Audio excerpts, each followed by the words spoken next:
The most powerful woman in Europe just pointed a finger at the other most powerful woman in Europe and told her in plain language to back off. No diplomatic softening, no carefully worded press release, no back-channel whisper through an aide. She stood in front of the cameras, looked directly into the lens of European politics, and said what no sitting head of government of a major European Union state has dared to say out loud in years.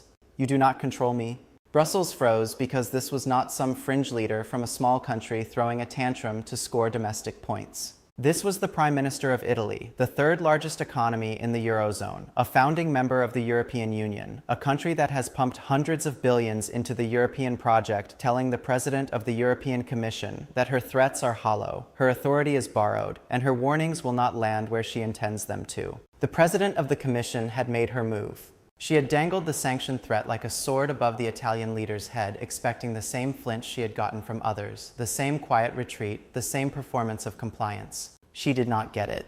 What she got instead was a response so sharp, so calculated, and so public that it did not just reject the threat, it reframed the entire power dynamic between Rome and Brussels in a single stroke. And the consequences of that reframe are only beginning to be understood. This is not just a political disagreement. This is a confrontation that has been building for 2 years through budget fights, migration standoffs, rule of law disputes, and a slow grinding war over who actually runs Europe. And it just went from cold to combustible. To understand why the Italian Prime Minister's response landed like a detonation inside European institutions, you have to understand what the Commission President actually threatened and why she believed she had the leverage to do it.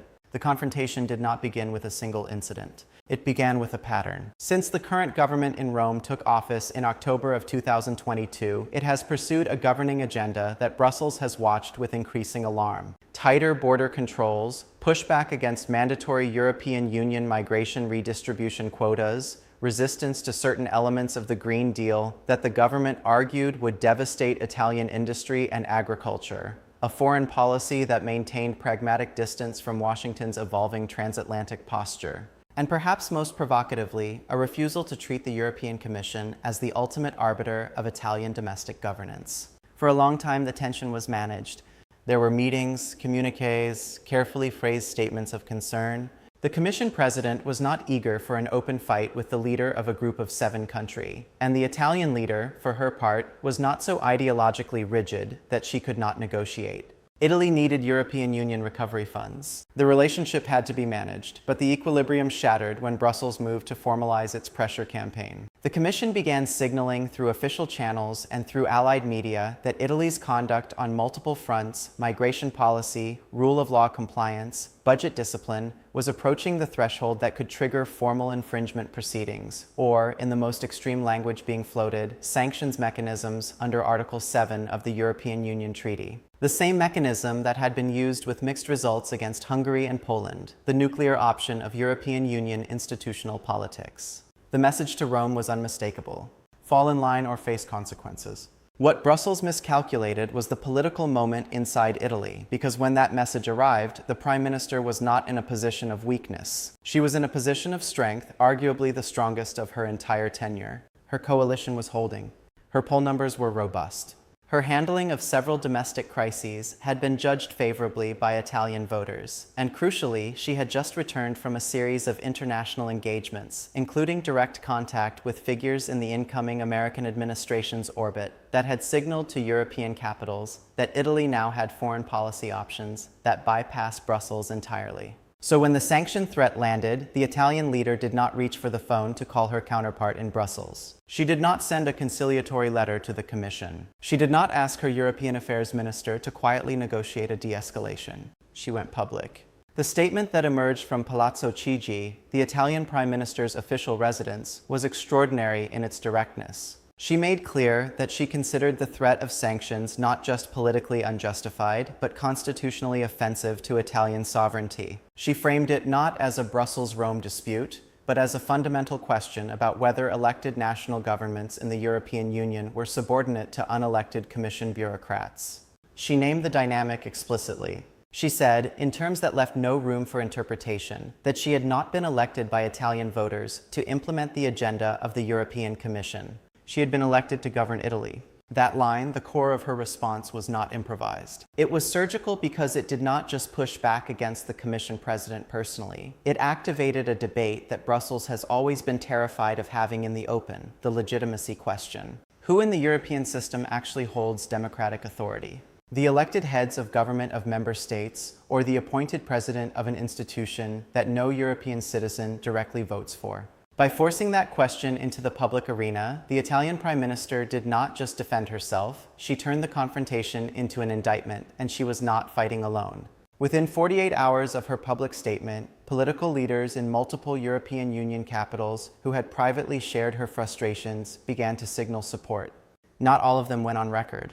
Not all of them wanted to be seen openly siding with Rome against Brussels. But the private communications, the parliamentary statements, the carefully worded expressions of concern about Commission overreach, they all pointed in the same direction. She had said what others had been thinking, and the silence from those who might have defended the Commission's position was deafening. Inside the Commission itself, the reaction was described by sources close to the process as something between fury and alarm. The fury was at the audacity of the public challenge. The alarm was at the realization that the threat had backfired, that instead of forcing compliance, it had produced a rallying point. The sanction mechanism, designed to discipline member states, had become a symbol of institutional overreach, and the Italian Prime Minister had made sure the whole of Europe was watching when she said so. But here is what most analysts are not telling you.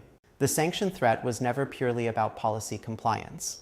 There was a second layer to this confrontation, a layer that involves money, institutional power, and a battle over the future direction of the European Union itself that goes far deeper than any single dispute over migration quotas or budget lines.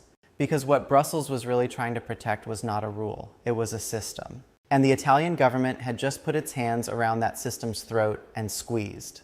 What exactly is that system? And why is the Commission president so desperate to defend it that she was willing to make a threat she may not be able to follow through on? The system that the Commission president was defending is not written in any single European Union treaty article. It is not codified in any regulation or directive. It exists in the space between formal rules and informal power, in the network of relationships, financial dependencies, and institutional loyalties that have allowed the European Commission to function as something far more powerful than its official mandate suggests. And the Italian Prime Minister, more than almost any other leader currently operating inside the European Union, understands exactly how that system works because she has been studying it, mapping it, and preparing to challenge it since the first week she took office. The financial dimension of this confrontation is where the real stakes become visible. Italy is one of the largest recipients of European Union cohesion funds and recovery mechanism disbursements in the entire bloc. Under the post-pandemic Recovery and Resilience Facility, Rome was allocated over 190 billion euros,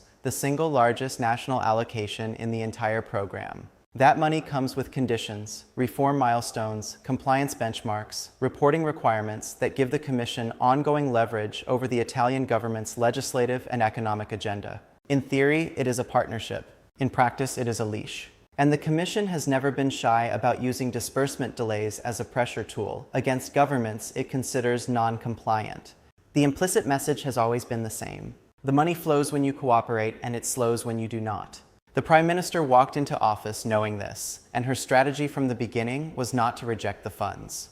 Italy needed them too badly for that, but to systematically reduce the political cost of accepting them. She pushed her administration to accelerate milestone completions, to document compliance meticulously, and to remove as many pretexts for disbursement delays as possible. She wanted to make it harder for Brussels to use the money as a weapon without being seen as acting in bad faith. It was a defensive strategy, methodical and unglamorous, but it worked. By the time the sanction threat arrived, Italy's position on the recovery fund was stronger than Brussels had anticipated. The financial lever was less available than the Commission's team had assumed. So, the Commission shifted to the rule of law terrain. This is where Article 7 lives, the treaty mechanism that allows the European Union to determine that a member state has committed a serious and persistent breach of European values, and to ultimately suspend that state's voting rights within European Union institutions. It had been invoked against Hungary and Poland with considerable noise and limited effect. Both countries had absorbed the political pressure, argued their case, delayed proceedings, and continued governing largely as they pleased. The mechanism was powerful on paper and slow in practice, but the threat of it, the reputational damage, the investor uncertainty, the signal it sent to financial markets was itself a form of punishment, and that was what Brussels was deploying against Rome. What made this particularly aggressive was the target. Hungary and Poland were, in the eyes of the Brussels establishment, already outside the mainstream. Their governments were seen as outliers, easier to isolate. Italy was different.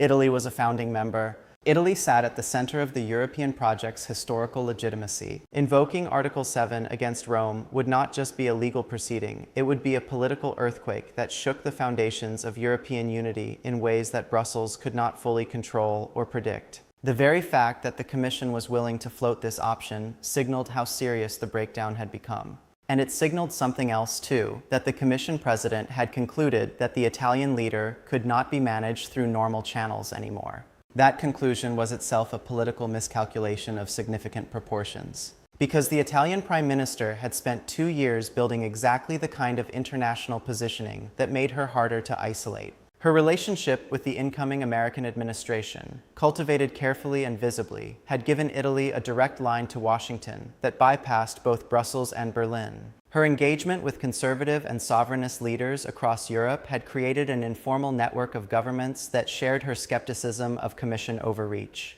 And her domestic political strength meant that any external pressure from Brussels was more likely to boost her standing with Italian voters than damage it. The European Union establishment had played this card against leaders before. It had worked when those leaders were weak at home. The Italian leader was not weak at home. The response from Rome, when it came, was therefore not just a rejection of the specific threat. It was a demonstration of why the threat could not work. She made that demonstration loudly, publicly, and in terms that her voters could understand and applaud. She knew the political geometry perfectly. Every time Brussels escalates against her, she gets stronger in Italy. Every time she pushes back against the Commission in language that ordinary Italians recognize, sovereignty, democracy, elected government, she adds to her domestic mandate. The Commission president had handed her a gift, and she accepted it with both hands.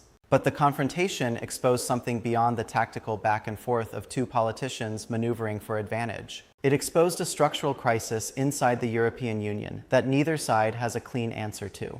The European Union was built on a dual promise that it would pool sovereignty in areas where collective action produced better outcomes while respecting national identity and democratic self-determination in areas where member states had the right to govern themselves. That balance has been shifting for decades, slowly, then rapidly, in the direction of Commission authority. And the political backlash to that shift, of which the current Italian government is the most articulate current expression, is not going away. It is getting louder, more organized, and more confident, because what happens next between Rome and Brussels will not stay between Rome and Brussels.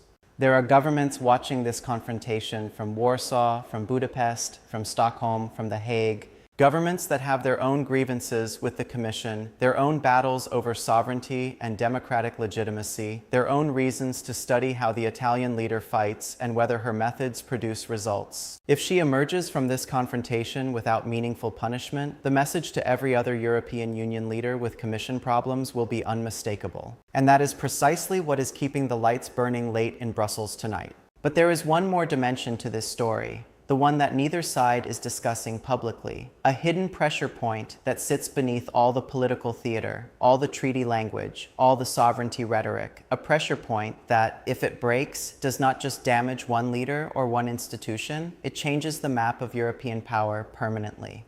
What is that pressure point? And how close are we to the moment when it finally gives way? The pressure point that neither side will name publicly is the question of European unity itself, not as an ideal, not as a treaty obligation, but as a functional reality in the current geopolitical moment.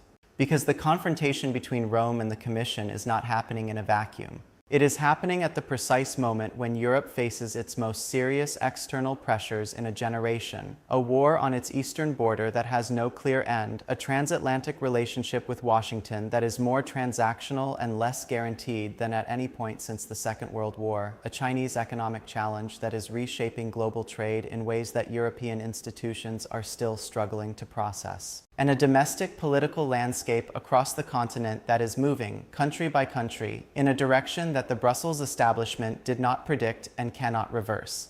In this environment, a public war between the Commission and the leader of Italy is not just politically damaging, it is strategically catastrophic. Every week that Rome and Brussels spend fighting each other over sovereignty and sanctions is a week that Europe is not presenting a unified front to Washington, to Beijing, or to Moscow. Every institutional escalation that the Commission initiates against Italy gives the American administration another piece of evidence for its long-standing argument that the European Union is a dysfunctional bureaucracy that cannot govern itself, let alone deserve American military protection. The external enemies of European cohesion could not have designed a more useful crisis if they had tried.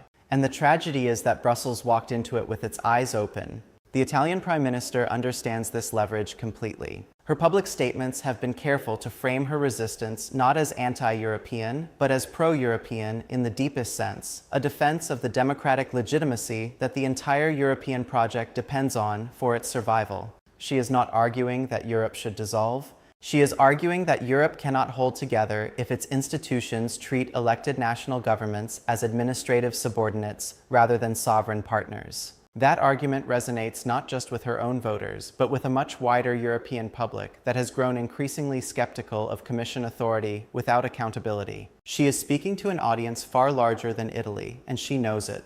The numbers tell the story with brutal clarity. Across multiple European Union member states, polling consistently shows that public trust in European institutions has declined sharply over the past 5 years. The handling of the energy crisis, the uneven distribution of refugee burdens, the perceived democratic deficit in Commission decision-making, the regulatory overreach on issues from farming to digital markets, each of these has eroded the political capital that Brussels needs to function as a legitimate authority rather than merely a legal one.